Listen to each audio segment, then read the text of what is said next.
Hey, welcome to Plan Create Post on Instagram. I'm Nika, a teacher by trade, a content marketer at heart. In this podcast, I teach you how to take your Instagram to new levels with great content. Let's talk Instagram. Hello. Welcome to the newest episode. Today we're in the planning part of the Plan Create Post on Instagram process, and I'm going to talk about having a content calendar. So, what is a content calendar? This is a written schedule of all the content you plan to post. It includes both the times and the platforms you plan to post to. So basically, you would have all your posts and all of your platforms planned out right there. What does it include?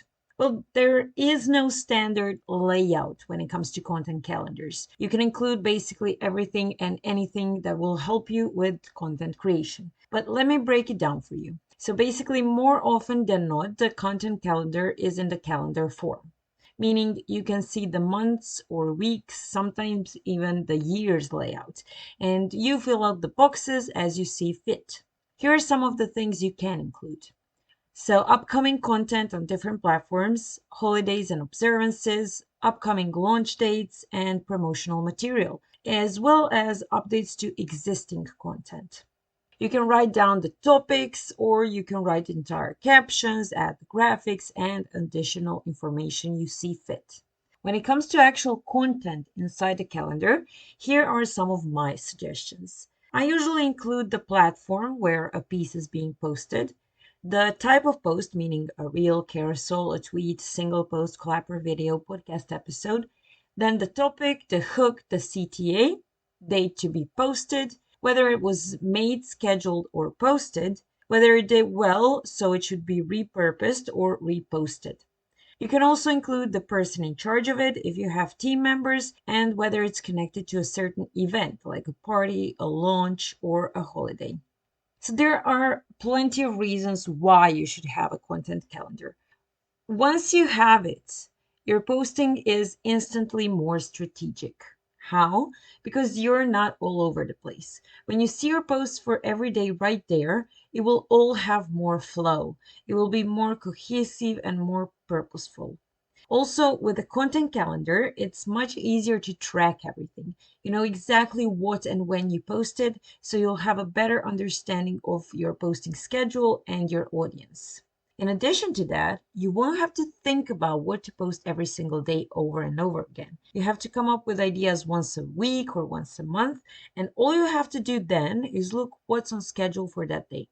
If you combine a content calendar with scheduling your content, you basically don't have anything to worry about. This is a huge part of content batching, which I talked about in episode 6. So if you haven't heard that episode yet, I would strongly encourage you to go and give it a listen. It's such a time saver. But let's get back to content calendars. So, what type of content calendar you should use? This is really something you should test and see what works best for you. Some people like to use a paper one. However, that's not something where you would go into too much detail. You would just write down the headline and what platforms you plan to post to. And I do like to do that in my daily planner, just so I have everything in one place and I don't have to look in too many places every single day. However, digital ones are much more popular, and that's where the testing comes into play. There are a bunch of apps you can use. I prefer using Asana. I just love how intuitive it is.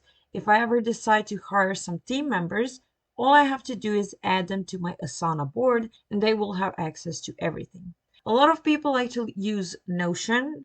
Trello is also very popular and so is Airtable. I did use Airtable, but I have to say that Asana is my favorite for the moment. If you don't like apps like the ones I mentioned, you can also use Google Sheets or even an Excel sheet.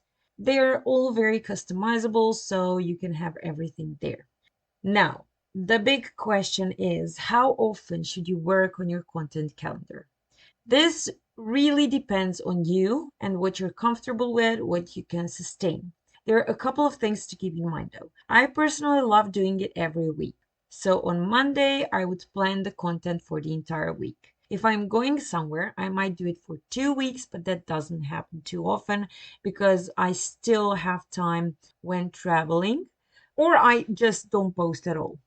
Some people like to do it for the entire month too. However, I don't do that because I'm personally very impulsive. If I get an idea, I want to do it immediately. So if I created my calendar for the entire month, it will probably change entirely by the end of week two. Let's be real. Like, I'm not one to have everything organized a month ahead. But if you're not like that, or you don't want to follow trends, because as you know, trends don't last forever, you can definitely do it monthly. Also, you can do bits of it yearly. For example, if you follow holidays and observances and you really want to celebrate certain dates, you can add these for the entire year ahead. Or if you have planned activities like events, parties, lunches, where you know exactly when they'll happen, you can add them in advance. After that, you just have to fill in the rest of the days when the time comes. So it's not really important how often you do it, as long as you're comfortable with it and you can sustain it. I really hope I have encouraged you to start a content calendar if you haven't already. If you want to know when all the important holidays and observances are happening, get access to content ideas for every single day of the month, along with some pretty cool resources like my top performing hashtags, list of awesome hooks and CTAs, and a Reels library, you may want to join my membership. It's called Content Blueprint Bank, and you can try it out for just $5.99 for the first month. It will make creating your first and every other content calendar a piece of cake. If you would like to check it out, the link is in the show notes. July content is up and running, so all you have to do is start planning. That's it for today's episode. I've had a pretty crazy couple of weeks, and as I'm recording this episode right now, there are bags next to me waiting to be packed to go to first Pula, which is a city on the Croatian coast, for a Robbie Williams concert, then Zagreb for a wedding, and then Milan for a Red Hot Chili Peppers concert, all in just 5 days. So pray for me. I don't know how I'm going to do this. But I hope you have a wonderful weekend. I know I will, even though it's going to be super exhausting. But have a wonderful weekend, and I will talk to you next week. Bye bye. Hey, if you enjoyed this podcast, I would love it if you left a review. If you want to learn more about what I do, follow me on Instagram.